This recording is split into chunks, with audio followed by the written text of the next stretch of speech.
Hey, it's Front Row Phyllis, and we are live on the red carpet at the 31st Annual Country Cares for St. Jude Kids in Memphis. We are just moments away from interviewing some of your favorite country artists. We will get a chance to talk to them about their music, as well as what it means to be a part of Country Cares for St. Jude Kids. The St. Jude mission is families will never receive a bill from St. Jude for treatment, travel, housing, or food. Treatments invented at St. Jude have helped push the overall childhood cancer survival rate from 20% to over 80% since they opened more than 50 years ago. St. Jude will not stop until no child dies from cancer. Country Cares for St. Jude Kids is one of the most successful radio fundraising events in the country, with over 200 radio stations participating and raising nearly $850 million. We can't stop there. We need to double and triple those numbers. Please go to stjude.org to see how you can make a difference. I also want to give special thanks to Mark Roscoe Couture for all my amazing clothes. Stay tuned for all the highlights. Hey, we are live with, I am talking about Avenue Beat. You guys, love you girls. Oh my gosh, you guys are like skyrocketing off the charts is what I gotta say, okay? I know. You guys are with Big Machine, right? And there's a lot of buzz about you guys. So what's the buzz? Tell me. What is the buzz? The buzz is that you guys are doing amazing. That's what it is. We are trying our best. Right? We just put out our first EP ever called Avenue Beat. Yeah. And Because we're creative. yeah. That's been super fun. It's been fun to see fans react to songs and like post about them and actually start to get fans, which is weird and cool.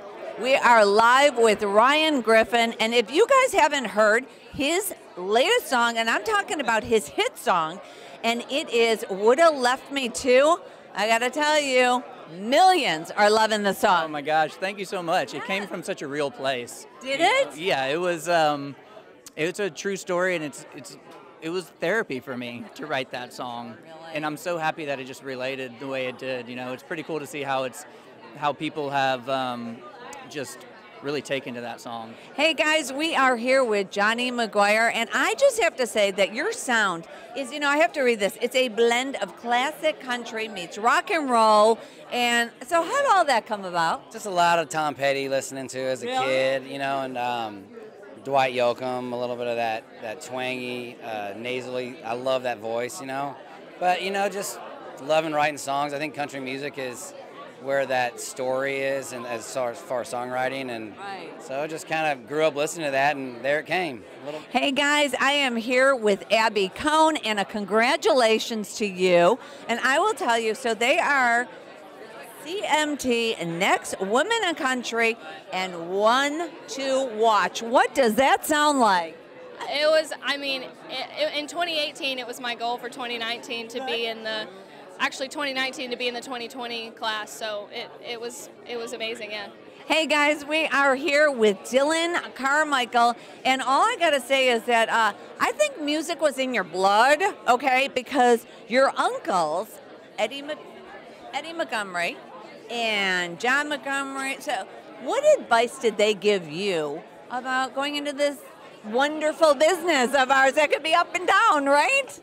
Sure, yeah. I mean, there's been times where I've reached out to them for advice, not only music business, but, you know, life in general. I mean, they're good down home country boys, and so my mom is their sister. Okay. But so my mom has also been in the business. She's toured as an artist, but she dedicated her time to raising us kids. And so I've taken advice from all of them. I mean, they're the ones that instilled it in me to begin with. They're the ones that I've gone to before when I've had a problem, and they had great advice. And you know, I owe part of that to them for sure. Hey, we are here with Adam Doleac, and we talked a little bit off camera about that famous song, Famous, and if you guys have not downloaded it, you need to. So let's talk about it, because now it's all over the airstream. Yeah, it went to radio on Monday of this week, actually, so brand new, yeah. Brand new, and I think there's been over 1 million views on this.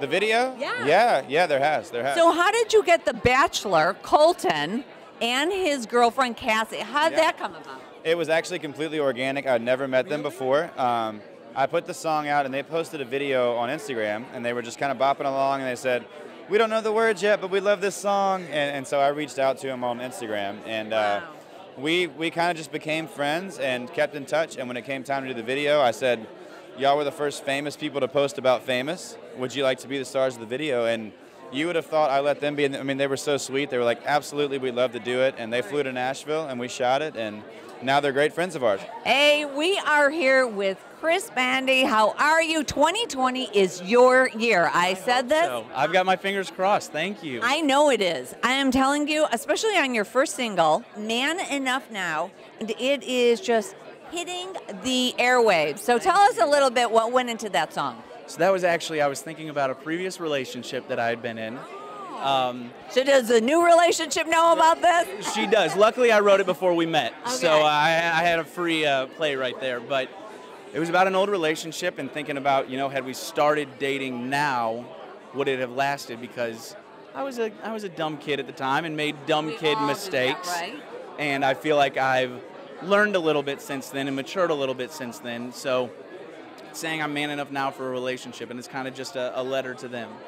Hey, we are here with Payton Smith, and I have to say your story is pretty amazing. So he was performing, this is a true story, you were performing at CMA Fest, and Scott Borchetta, for those that don't know, Big Machine, the head guy, walked by and said, "We need to talk," right? Yes, ma'am. Yeah, he walked by actually from a Cadillac 3 show, and I remember stopping and seeing him in the audience. I was singing, and I saw him and his wife Sandy standing in the audience, and I got off stage that day, and I was like, "Did anybody else see Scott Borchetta in the audience?" And like 2 hours after I got home, I got a call from his team, and I loved what we were doing, and it was just it's an amazing day. We are here with Trey London, and I have to just say, music has always been in your blood, hasn't it? It has. Yeah, I started playing drums, honestly. Yeah, Right. I was like 8 years old. Right? Yeah. And you knew that's what you wanted to do? Yeah. I didn't know what I wanted to do, but I knew I love music. Right. So that kind of got me into it, and I started writing songs and stuff and playing guitar when I was like 16. So do you like performing or writing better? It's so different. It's very different. I love creating stuff, and I love being on stage. I love both, but songwriting, you don't always get a good song every time. I know, and sometimes you think it is. Yeah.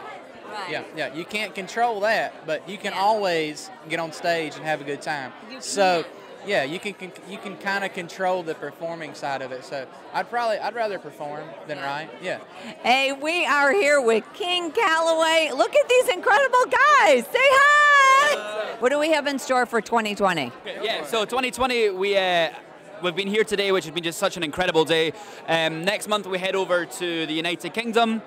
Yeah, and then we'll be back over there in March. We're also going to be playing the C2C Festival in London and also in Berlin. We'll also be spending some time in Paris. And then this year, our aim and our goal is we have the record out. We just want to get out and play to as many people as possible. We are here with CJ Solar. How are you? I'm doing fantastic. How about you? I am fantastic. So I read that, let's say, Southern rock bands of the 90s were your influences, is what I read. Is that true? I mean, I grew up playing a lot of Southern rock music, and some 90s music is cool too. But yeah, a lot of Southern rock was kind of my home base, and then I got into country music when I was in high school and moved to Nashville to write songs and also play music, and had a little success writing some songs and doing the artist thing now, so really excited about it. Yeah, so what do you got in store for this year? For 2020, just started, what do we got going? I've got a new record coming out. I'm going to be doing some tour dates with a ton of people. Got Wrestling Month, I'll be out with like Aaron Watson, the big Texas guy. He's so great. And yeah, it's going to be a lot of fun touring and putting new music out and all the good stuff. We are here with Kylie Morgan. How are you? I am so good. How are you? I am fantastic. So I read that you were 16 years old. CMA's named you actually who to watch. I mean, 16 years old? What is that about? It is pretty crazy. So I actually started touring and writing songs and doing the whole thing at 14. Wow. So I told my mom when I was 12 actually that I was going to skip college and be a country music artist. Did you really? And what'd she say? And she said, all right, well, we got a lot of work to do then. She has been amazingly supportive ever since. Really? But yeah, CMA or CMT and CMA, both of the organizations have been supporting me for a very long time. So it's just crazy to think that I'm 24 now. And after all these years, it's finally all coming together. So, yes. And so what do we have in store for this year? So it has been a very built up year for me. I just signed my record deal with UMG. Wow. Yes, so very exciting, thank you. And I am currently on radio tour right now. So we are releasing the very first radio single called Break Things in March. Hey, we are here with, I just call them the sisters, but they are Walker County. How are you guys? We are so good. So happy to be here tonight. You guys are just stunning. I can't just get over. I mean, seriously, they're just amazing. Well, besides stunning, you know, so I always wanted to know, especially with siblings, how does that work? Like, I always want to be in somebody's fly in their house and see what really happens. Do you ever have sibling rivalry? Oh, yeah. Yes. Okay, good. We're, you know, it's funny because people always, we do get along really well, and we are each other's best friends, but we are sisters to the core. And we fight about shoes, we fight about clothes. It's mostly about clothes. It is? Yeah. But really, it's funny because we are the classic sibling where we'll fight really bad, and then like a minute later we'll be like, you want to go grab some food? And then be over it. So let it go. And then your dad also plays in the band. Yeah. So are you guys the boss of the dad? Yeah, I think it's pretty equal. Yeah, it's equal. Yeah. We're pretty good. We all work together really well. We've been playing for 12 years now together. So we've all we've learned the ways of each other and how to work together pretty good. So I am here with, well, it's Tyler Fillmore, right? You're going to let the secret out? I know, but I'm actually going to call him Fillmore, right?